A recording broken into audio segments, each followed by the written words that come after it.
President of the Federal Republic of Nigeria, President Muhammadu Buhari, speaking earlier today.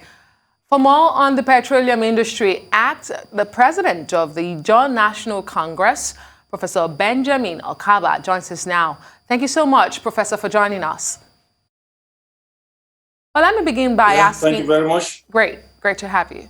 Let me begin by asking you about your thoughts on the Petroleum Industry Act. It's been lauded in many quarters as what is needed to regulate the oil and gas industry in Nigeria. Okay. Thank you very much for the invitation and this opportunity to speak to Nigerians on this important subject matter.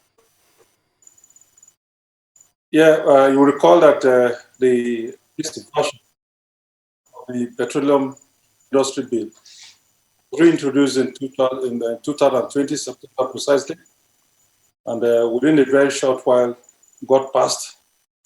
And we had public hearings where we expressed our views as to having 10% as the minimum acceptable condition as host communities trust fund. Passing the bill with a part 3% remains a shock, and to a large extent shows how the people of the Niger Delta are considered in the issues of this nation. Before the Senate, before the House of Representatives, we sent our people. We made our position very clear and categorical during the public hearings and said, because of the level of degradation the people have suffered over the years, a paltry 3% will not do at all. It's not a starting point at all. In fact, those who say, well, we have nothing. But if we must have something, we must have something good to start with. So as it were, we join other ethnic nationalities in the Niger Delta and beyond to say that the 3% is a slap on our sensitivity. Thank you. All right, thank you. So there's an ongoing opposition to the 3% that's been said for the host communities. How much do you understand the implications of that 3% amounting to about $500 million on the host communities? Well, yes, the figure appears large. When you place it pari passu, the entire capital involved and the extent of damage and the number of communities involved in all of that, it is very infinitesimal. Okay. Very, very infinitesimal. It will not go anywhere to assuage the sufferings of the people.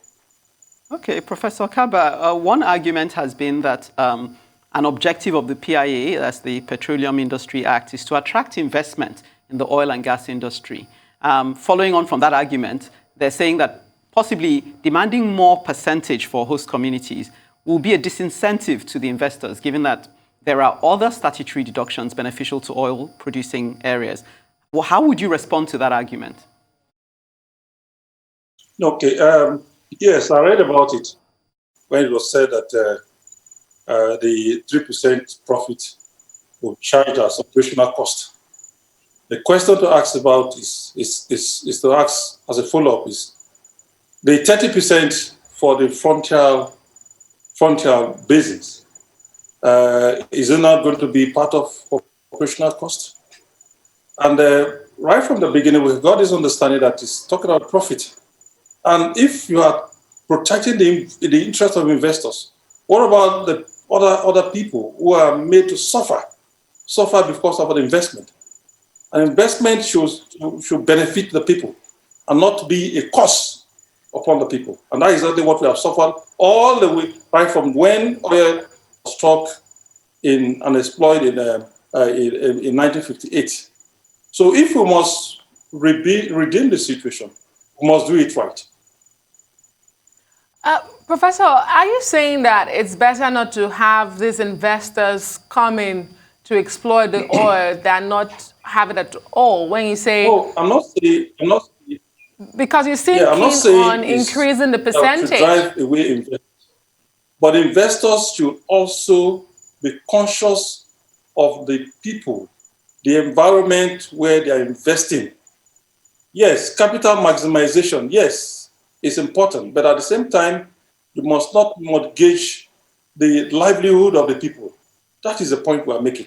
There must be a balance in business between the capitalists and those who are providing the resource for which the investment is based. That is the question. Okay, Professor, if we're aware, the president met with the IJAW National Congress sometime earlier and seemed to have struck some sort of an understanding or come to some sort of an understanding with yourselves. How does that stand now in the light of the fact that he has assented to this bill, which mostly you seem dissatisfied with? Where will you take the discussion you had with the president? There was never a time we accepted the proposition of the president on this issue. We told him our mind, he told us his mind, and we left. There was no agreement, and we've said that time over and over.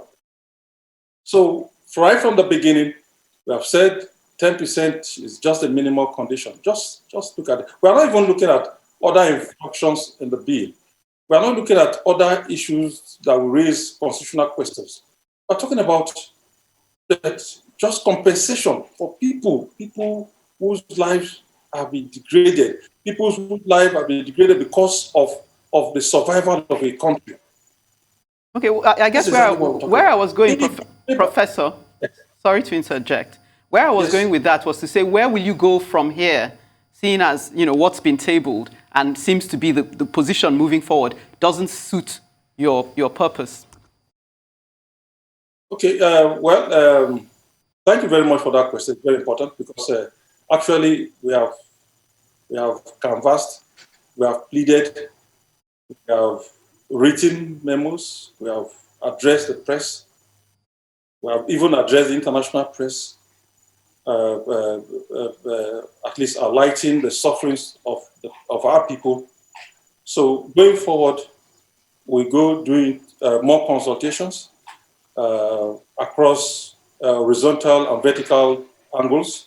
I will come up with a position very, very soon. But for now, I would not say that this is where we are going. We have several options open to us. We shall take one of them, and to be very sure, to be very peaceful and constitutional and legal.